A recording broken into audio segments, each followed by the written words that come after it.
उलट तपासणी न्यूज, सामाजिक, सांस्कृतिक आणि राजकीय घडामोडींचे यथार्थ दर्शन। वर्धा येथील विश्रामगृहामध्ये खासदार अमरभाऊ काळे यांच्या अध्यक्षतेखाली व रेल्वे विभागाचे अभय पुणवटकर, शाहू सर, श्रीकांत पोलंडवार तसेच अन्य अधिकारी यांची बैठक नुकतीच पार पडली। या बैठकीत पुलगाव शहरातील जुना पुलगाव रेल्वे फाटक लवकरात लवकर उघडण्यात यावे यावर चर्चा करण्यात आली।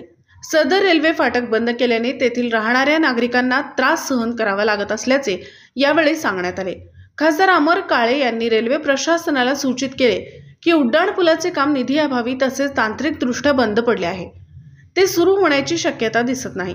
आपण जुना पुलगाव रेल्वे फाटक सुरू करावे, अन्यथा आम्हाला नाईलाजास्तव रेल्वे रोको आंदोलन करावे लागेल। यावर रेल्वे विभागाच्या अधिकाऱ्यांनी सकारात्मक उत्तर दिले। आपण जे पहिले पत्र पाठविले होते आम्हाला ते मिळाले। आम्ही आमच्या वरिष्ठ अधिकारी संबंधित विभागासोबत चर्चा करून जुना पुलगाव LCAT रेल्वे फाटक लवकरच सुरू करण्याचे प्रयत्न करीत आहोत, असे सांगण्यात आले। रेल्वेचे वरिष्ठ अधिकारी सुशांत सिंग यांच्याशी फोनवर खासदार अमर काळे यांचे बोलणे देखील यावेळी झाले।